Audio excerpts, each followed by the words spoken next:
today's video is going to be about my summer TBR list that I've curated for 4 different genres. Make this TBR list diverse in genres so that it can be for any type of person slash reader wants any ideas for new reads or is trying to get into reading because they have a bunch of free time this summer. So the 4 categories that we have are romance, fantasy, general fiction, and classic fiction novels.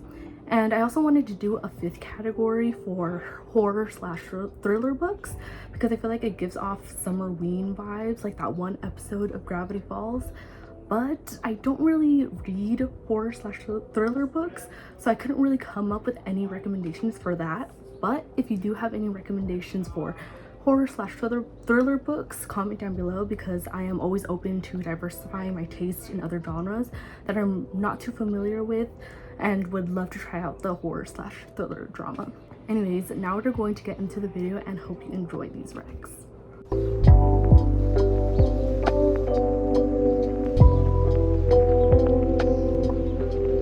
To start out with books that I've already read but would always reread during the summer because of the certain atmosphere or aesthetic that they give off during the season.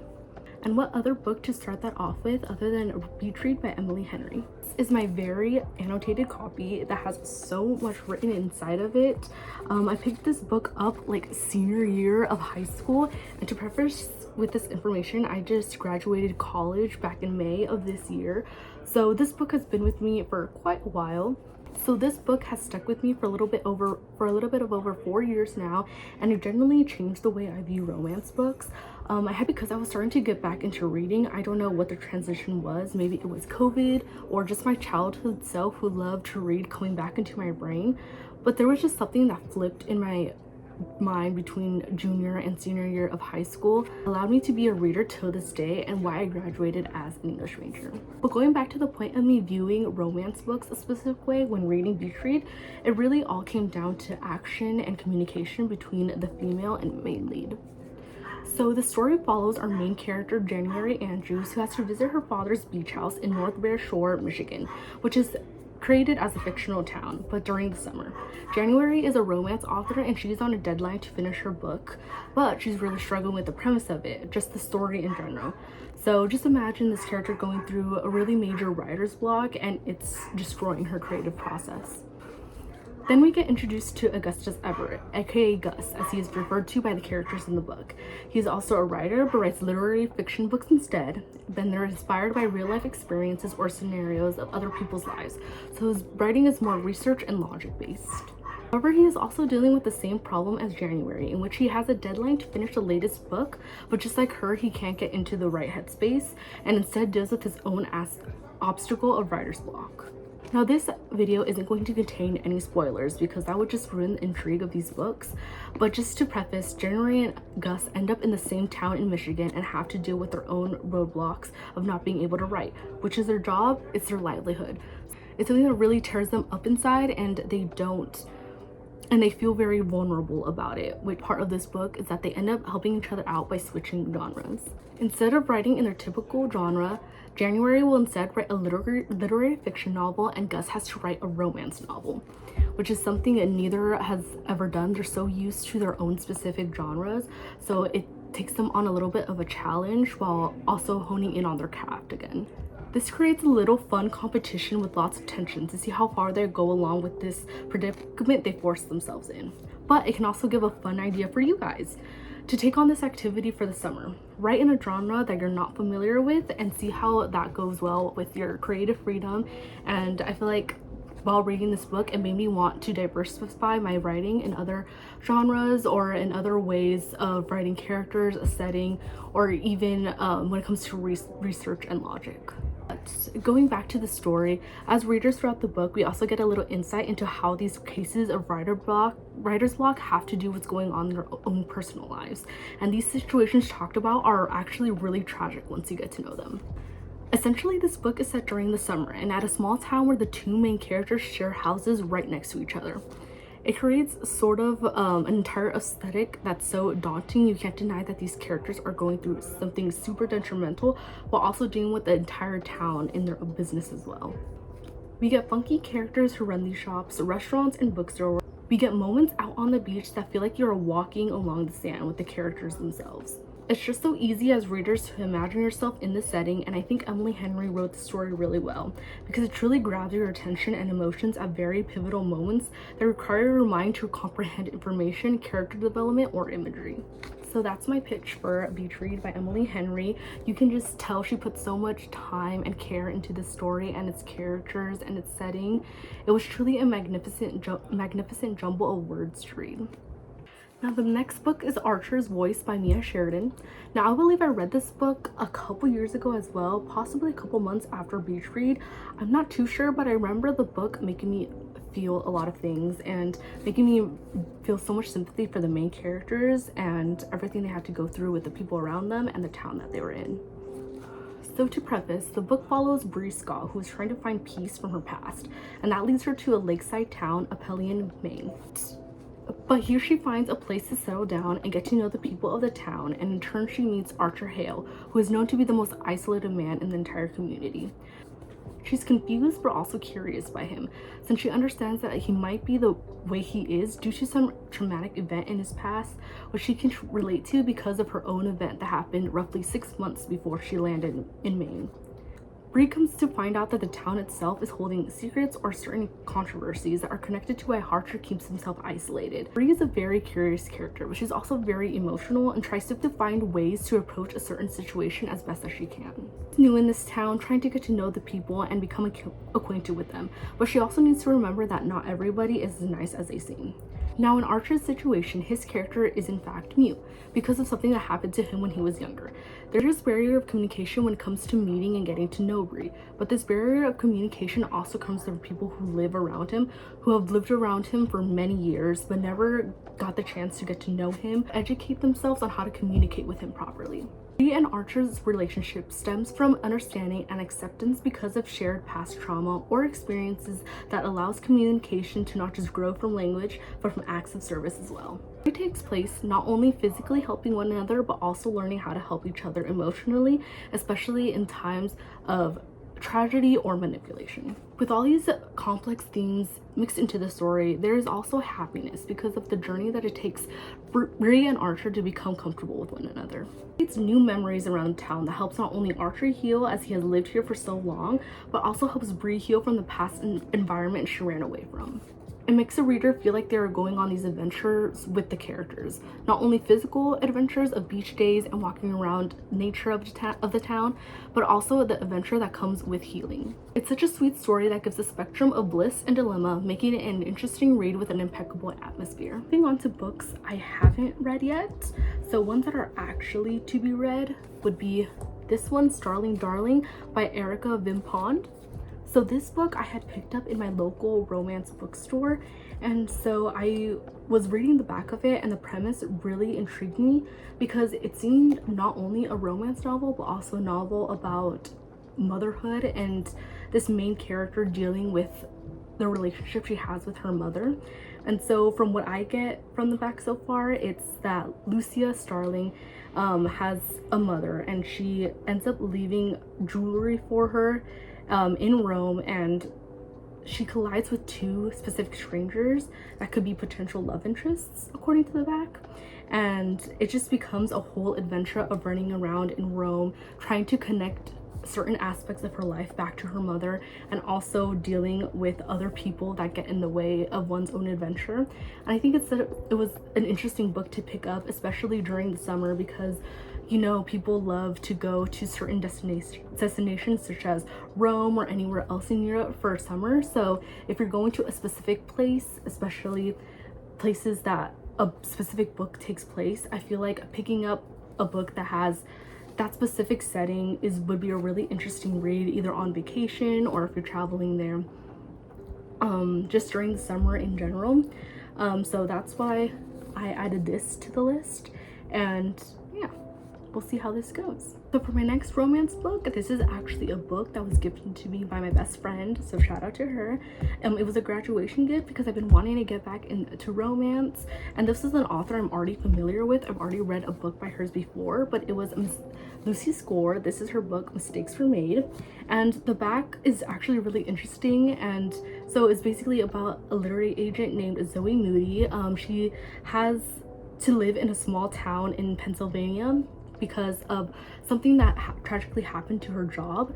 Supposedly, she only has one remaining client left as a literary agent, and she needs this client's book to sell really well to be successful in order to get her job back. And then of course this love interest comes in, and he's changing the way she views life according to the back, and changes the way she views her accomplishments, the way she views her creative process when it comes to being in a career that's very much both about creativity and about being a full-on business, something logical as well. And so this book seems really interesting. Shout out to my best friend for getting this for me. This seems like such an interesting summer book just because it has the premise of being in a small town, once again being in Pennsylvania. I feel like Pennsylvania feels very fall vibes, but also certain cities or towns can be very much for summer, and especially since it also might take place in New York as well. To me, New York feels very summer. I don't know why. Maybe it's because I've never visited, but whenever I think of New York, I always think of a summer setting. So the fact that it's also slightly set in New York, because that's where Zoe is from, then that makes it also a summer read as well, with the type of environment it could possibly be put into and everything. So yeah, this is the next one on my TBR list. I can't wait to read it and see what Lucy Score has to offer us with the rest of her writing. I think I've only read By a Thread, I think the book was called, by Lucy Score, and I personally really enjoyed it. I think there was a lot of comedy moments that made it fun as well, and I feel like I'm used to that when it comes to longer books, because this is a chunkier book, like it's pretty big. So I'm enjoying these type of books so much. When I first started out reading romance, I loved slow burn a lot, but we'll see how this bodes well for me. And yeah, can't wait to update my best friend on how much I like it. The book is a romance book inspired by Jane Austen. I feel like Jane Austen is such a good author for not only spring, because I know a lot of people read her during the spring, but the summer as well.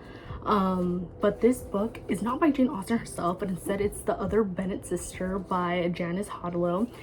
I actually picked this book up because I had watched the TV show that was based off of this, and because it was marketed as a Jane Austen like TV show, I was like, oh, I was very intrigued, and so I watched the show and I really enjoyed the show. You guys should watch the show, definitely.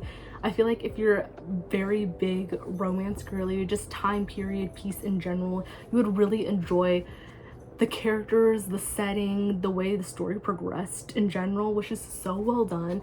And I absolutely fell in love with the show. And then when I found out that it was based off of a book, I was like, oh, like a rewrite of Mary Bennet from Pride and Prejudice. I was like very intrigued because I personally think she's such an underrated sister in the Bennet family, and I really wanted to read more about Mary. And so this is what the book is based off of. It's based off of not just a romance, but also just Mary finding her place in this world when she's been ignored and invisible, not just by people around her, but by her own family as well, like throughout her entire life. And it just made me feel seen and made me feel so many things. And so I haven't read the physical book yet, but after watching the show, I want to pick it up so bad. So hopefully I can read this during the summer. And I feel like it was just perfect. The setting in the show was so like summer vibes, like summer, spring. But I'm picking it up during the summer. So if you're a fan of Jane Austen, of the BBC show, of just the Bennet sisters in general, I feel like you would really enjoy this book.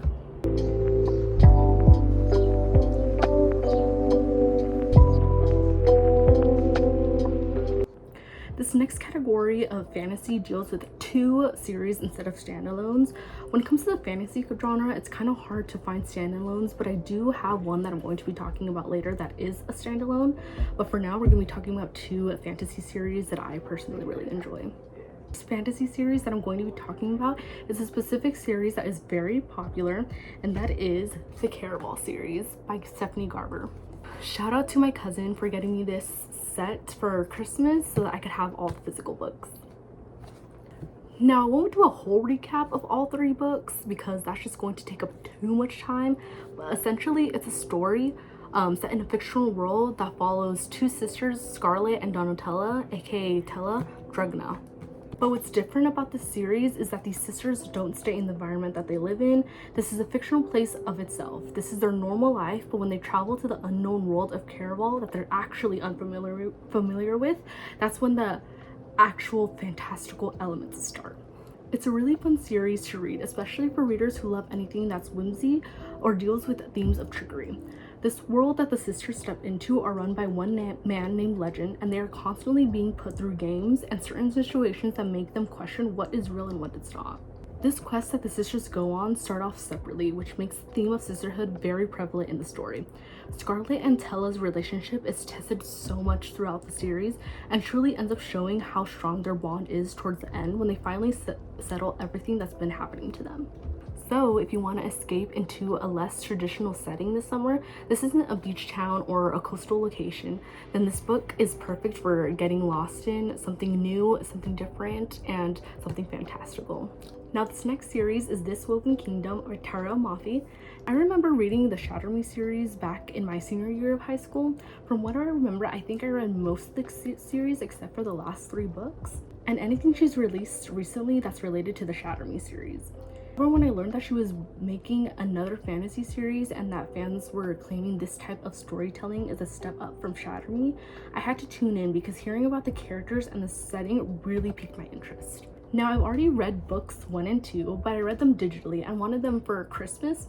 I had asked for the physical copy of all the books in the series because just from the first book alone, I was immediately hooked on the series and planned to read the rest. From these gifts, two separate family members got me books from the series, and it was the first book, This Woven Kingdom, and the third book, All This Twisted Glory. I'm very grateful that my family members stuck to my Christmas list and got me books that I wanted, but I unfortunately do not have the second book in a physical copy. I have tried to buy it myself from Barnes & Nobles, but every time I go, they have multiple books from the series, just not the second one, unfortunately. So yeah, hopefully I can get the second one soon. I am planning on buying the entire series, reading it, and then buying the physical copies afterwards, so hopefully I can get them all very soon. But for this segment of the video, we are going to be talking about the plot and what can intrigue a reader into picking up this specific series. Now, you know how I mentioned before the readers / fans of Tara Mafi enjoyed the development of her writing style in this series? Well, I have to agree with them. Her writing style in this is so different from what I remember Shatter Me being. The way she wrote the setting, the world building, and the characters was so detailed and articulate that you can tell she put so much time into this body of work. To start off, the series mainly follows Eliza, and it's set in a fictional world inspired by Persian mythology. Eliza is from the Jinn kingdom where people have physical advantages. This is noted because regular humans do exist as a species in this world, but they are more known as clay because they do not have physical advantages like Jinn or other types of people that the reader will learn more about as they get further into this world. Because of this history, the world has cracked down on people who are Jinn and want them to basically stop parading their physical advantages because they should be equal to people who are clay.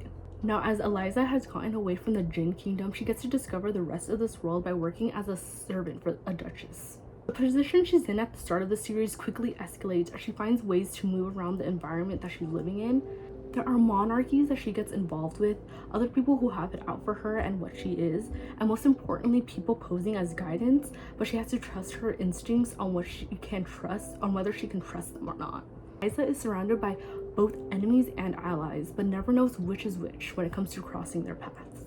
Now, the setting alone counts for creative freedom in which the reader gets a clear picture in their mind about and how Eliza is moving around from place to place. Not every place she goes to is the same, showing different cultures, behavior, and customs, which gives a variety of ways to imagine the world the story takes place in.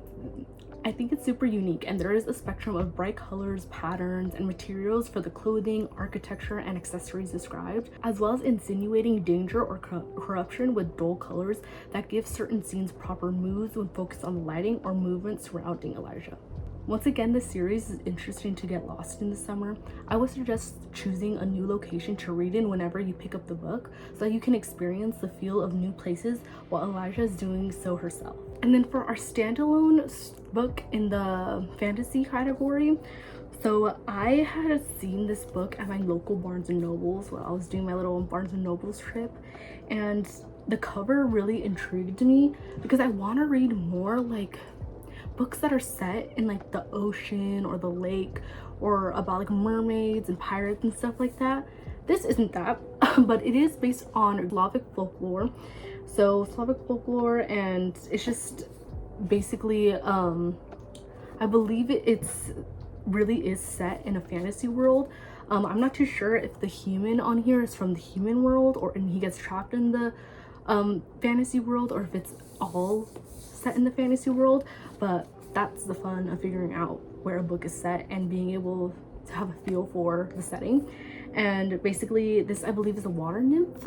Checking out the back, and I thought it was really interesting. They don't tell you much when it comes to the synopsis of this book, but you get a little premise of the reviews and stuff like that, and people really appreciate the way it was done and the way you get to learn more about characters that are not just set on land but in water instead. And I think that's a perfect vibe for summer. I've been wanting to read more about like marine life and just getting a feel for how fantasy creatures would live in the water instead, and how they would interact with humans or other things on land. So I just feel like it gives a whole new setting that would be fun to read during the summer while out on the beach or on the lake, or just when you're figuring out a new setting in general.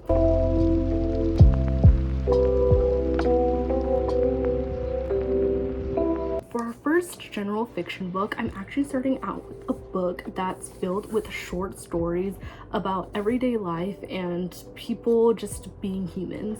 So a little background on this book, I'm part of a writing club here in my city, and they constantly bring new authors every single month to come and talk to an audience, to answer questions for writers in the community, and they always stay to sell their books and also sign them as well. So this is one of those authors that came to one of our meetings, and she was really sweet and really nice, and I had bought in the book because when she was talking it intrigued me, especially when she was talking about her writing process through all of it, and I got it signed as well by her. I'm getting used to buying more books from more indie authors, because all the authors that come to our book club are all authors publishing themselves or publishing traditionally through like contests or competitions and stuff like that. So I love hearing their stories, how the writing process goes. They also answer questions. There's a Q&A segment during those meetings. So it was very interesting to hear her talk about this book, and it was very much giving summer vibes. So many short stories, and it feels like whenever you like experience outside life during the summer, it's like you experience new people, the way they live their lives whenever you're just out like people watching and stuff like that. So that's the vibe I was getting off from this book, so that's why I plan to read it during the summer, and you should too. The next book in this category is a book called The House of Broken Angels by Luis Alberto Arrua. And so this book is one I picked up from a blind book date like activity that I had in my English Honor Society club that I was a part of on campus during college. They did a bunch of activities and like certain stuff that helped all the members get engaged with one another and have conversation and stuff like that. And one of these activities was a blind book date that the social media chair set up, and basically I picked out two of them. This was one of the first ones that I got based on the note card that it was attached to. Like, you didn't know what book you were getting, it was just attached to a specific note card, and that note card intrigued me, and so I got this book out of it. I also got a second book, but that one is more like mystery slash thriller, I believe, so maybe that one will be in my fall TBR list. we'll see. So like I said, I want to get more into thriller slash mystery, so hopefully that book could help. But this is the other book I got with that blind book day activity, and it's just a very vibrant book, and it just screams summer with the color palette and everything like that. And I believe the story deals with like family dynamics and everything happening in one specific household. From what I got from the synopsis, this main character is hosting a party and their grandmother dies, and it just catastrophizes into one big thing, and the plot surrounds around that, around family, around guilt. And I just think with the premise of all of that, it definitely comes down to something to reflect with over the summer, especially when it comes to new changes, especially when it comes to boundaries, changing the way you are perceived by not just family but the people around you, such as friends, acquaintances, and stuff like that. So I think this would be a very reflective book during the summer to read at the beach, to read at a coffee shop, and just to annotate throughout your thoughts so that you can relate it back to your own life. So the next book is going to be The 5 People You Meet in Heaven by Mitch Albom. This is a specific version that I have because it was actually a gift in a Secret Santa gift exchange that me and my friends did. And so the person that gave this to me, it came with this and a specific journal that I could write in. And so when I got this, I was like, oh my god, this is literally so cool. Like, it's just like has a title on the side, and I just think it was such a unique way to present a book to somebody, and so I was just very excited to read it. I love reading books recommended by other people, and I just feel like it will give such great insight into the way this person perceives reading, because she said this was one of her favorite books of all time. And when I hear that, I'm like, okay, I have to read it. Like, I have to figure out why. And it also gives me insight into how they think, how they read and interpret certain books, and how that becomes their favorite, you know.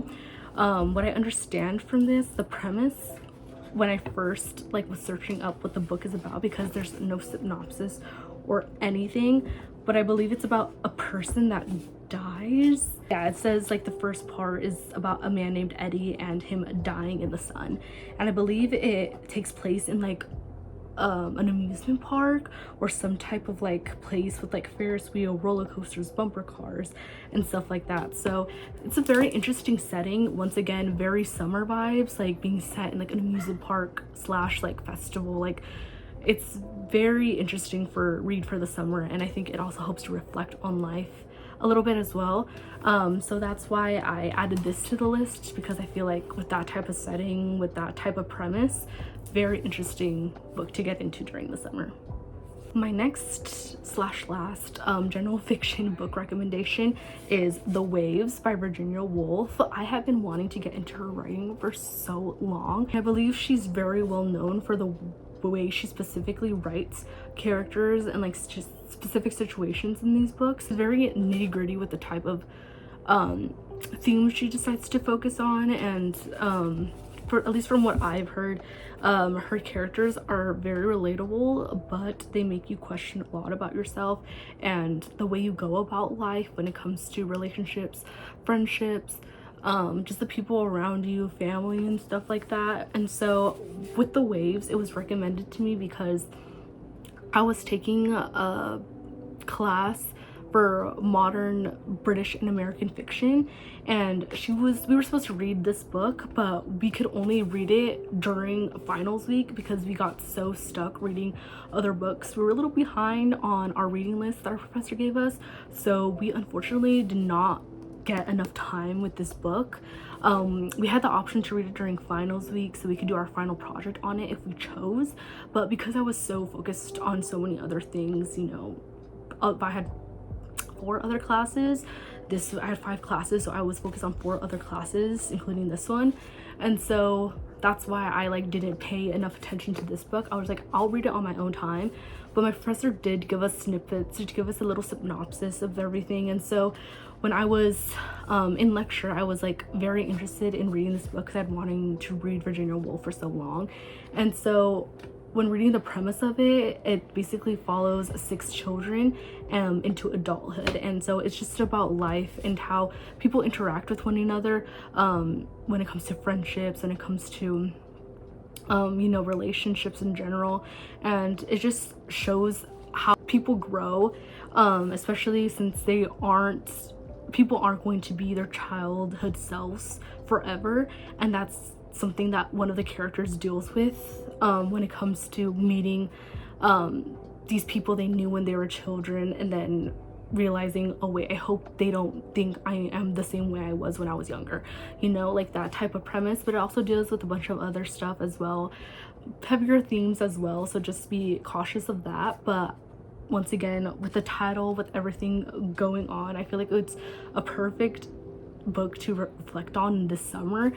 I see myself reading this like at the beach or at a cafe on like a coastal town. Like, it's just such an interesting premise, and I feel like I could reflect a lot with this book, especially out in nature, out in the sun, and just being like, oh, it just feel like it would make me think a lot about my own life and how I interact with the people, how I view people who used to be in my life but aren't in it anymore, and stuff like that. So I'm very excited to get into her writing and figure out how it can improve my own writing, figure out how she develops characters in a specific way, you know. And so very excited to read this book and more Virginia Woolf's works.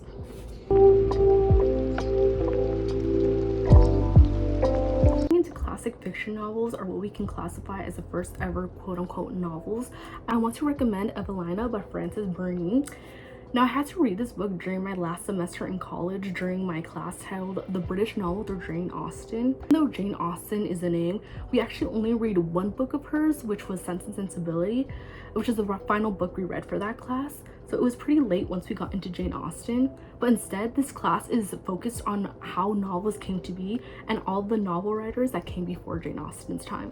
And one of these writers was Frances Burney. She was a writer that Austen admired and took inspiration from, according to my professor. Now, looking back on this novel, I had originally read it as a digital copy because I could not afford to buy all my books physically for the semester. But when I went to buy books recently, I was able to find Evelina at my local Barnes & Noble. And since I liked the book so much when I first read it, I decided to buy it so that I can read it again on my own time, especially without the pressure of school. So what better time to read it other than summer? From what I remember of this book, it follows our main character, Evelina, who is a sheltered young girl because she lives in the countryside and her family is pretty small. She was raised by her father because her mother died in childbirth, which essentially left her to navigate life through other female role models. Now, what picks the story up is the process of moving to London by what I believe was her aunt and cousins, offering to take her to London and live there for what I think was a certain amount of time. And I believe she was going there just for a vacation type thing, but she would eventually make her way back to the countryside where her father lived. Now, her father was against this because he knew she was a naive young girl. Evelina has never experienced city life, and he was scared of how she was going to be treated by a society that had its own rules and customs that she was not aware of at all. However, Evelina is excited to go to London and wasn't understanding why her father wouldn't let her go. She ends up going anyway while having a concerned father back home. The story turns into an epistolary novel. If you aren't familiar with what an epistolary story is, it's essentially a story told through letters. One character writes about their life, but throughout the form of a letter, and sometimes it has the contents of the story in between or in specific chapters, which the story of Evelina does. The first novel that we read in this class was full on epistolary, like I'm talking every single chapter was just a letter from one point of view of a character, aka Pamela by Samuel Richardson. But when we progressed in the class and read more books as the history of the fiction novel went on, these novels became more of a mix between actual paragraphs of content and just straight up letters.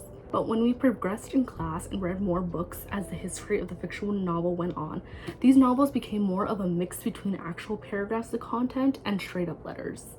Now, Evelina as this novel turns epistolary because she is writing to her father from London and other characters as well in order to keep him from questioning what she is getting up to while in the city. Now, as readers, we are following Evelina into this new world of a coming-of-age story, maybe even establishing itself as one of the first coming-of-age stories for women, especially young woman. Once she gets to London, she's greeted by very peculiar characters, especially peculiar to her because she's not used to city life. There are so many scenes that are written very early on into the story, which grabs the reader's attention. It kind of reminds me of the advice that a lot of readers give to people who want to read classics or older books, and that advice goes, just pretend that you're gossiping with the characters. Essentially, Evelina is just a confused, naive young girl. She has her own side commentary on how this new environment makes her feel. People are confused by her actions just as much as she's confused by theirs. Of course, we get introduced to funny characters that add on to the comedy of the novel. We also get a little bit of romance as well when a specific character gets introduced, aka Orville. And Orville I personally really like because as you read, he is the only person that understands Evelina is new to this, and he actually tries to help her get accustomed to the city life while also appreciating the way she views the world through the eyes of someone who comes from the countryside. I just loved Evelina as a character. She felt like a young sister that you want to protect, jump through the pages and give her the guidance she never had. But she's also relatable in tiny little ways, no matter if you're from the city or from the country. Frances Burney made this novel such a delight to read, and you can really tell where Jane Austen got her inspiration from. Now, moving along with books read in my British novel through Jane Austen class, another book I had to read for this class is A Sentimental Journey by Lauren Stern. Now, this book I also read digitally, and when I was buying Evelina, I was like, let me buy A Sentimental Journey as well, because I was just on a mission to buy all the books I couldn't during the semester. Unfortunately, my local Barnes & Nobles didn't have it, so I'm still on a search for a physical copy and hoping to get one soon. But for now, this is what it looks like. Now, this book follows a character named Yorick who sets off on a trip to France and later on through Italy as well. Now, to clarify, this was a spontaneous trip, and at first he wasn't really inclined to feel anything significant on this trip, just a general walkthrough of a country. But as you can tell by the title, this journey did end up being sentimental to him. He meets so many different people from the various towns and cities he ends up in. He has also created relationships with the people and even finds himself in the midst of drama he didn't expect to get involved in. Another interesting aspect was the inclusion of monuments and architecture, and the realization that wherever one goes, there will always be something valuable about the environment you are visiting, because the people who actually live there make the place what it is. Yorick goes through the stages of appreciating aspects of travel, and I think this is the perfect summer read for anybody traveling during the summer. We all know when the travel season is, and Europe as a continent itself is where most travel destinations are. This novel will not only feed your mind with funny and witty scenes, but also with the emotional aspects that comes with discovering new places and falling in love with humanity at every stop. So for the last two books we're going to be talking about for the TBR list and just in the classic fiction novel genre is going to be two Jane Austen books. Now, this first one is going to be Emma by Jane Austen. This my best friend got me as a graduation gift alongside the Lucy Score book, and so shout out to her for continuing to feed my TBR list, because I have been saying how much I love Jane Austen since reading Pride and Prejudice last year and finally getting into her novels, and so she knows how much I've been wanting to get back into reading more of her novels. So Emma by Jane Austen is definitely going to be on there. I just think, like I said before, I feel like her books are really good to read around like spring, summer season. I don't know why, I always imagine it being super sunny during like the times when the characters are like roaming around town or like focusing on their own thing. I always feel like it's during summer. And so to go along with this book, I also have Mansfield Park. This one I actually got at a thrift bookstore, with, it was like $2 for this one. Like everything there was between $1 and $2. It was a couple years ago. I think this is the first Jane Austen book I physically bought before being like, oh yeah, I'm gonna get into her, I'm gonna start reading again. Like this I bought like in high school, I think, and then I had actually started reading Jane Austen last year with Pride and Prejudice during my book club. And so yeah, I have had this one for a pretty long while. That's why it's more like an older cartoonish version and it's more like worn down, but I love when books are like this. Obviously I don't judge a book by its cover. So yeah, I think this one also very much gives summer vibes and just something fun to read if you want to get more into older books but also still want something interesting to read. I feel like Jane Austen's writing style is very interesting no matter what the time period is. Like, you cannot get bored with Jane Austen's writing. And if you want a good introduction to like certain fiction novels that are a little bit older, then these would be really good. And I can't wait to get back into the Austen universe and get back into her writing style. Thank you guys so much for watching. I hope you enjoyed this TBR list. I tried to make it as diverse as possible with genres for whatever type of genre you read. I hope I explained these books well, and I hope that you guys read good books this summer. You go on trips, you go on adventures, and you get lost in your own little world like these characters do. But yeah, thanks for watching. Have a great summer.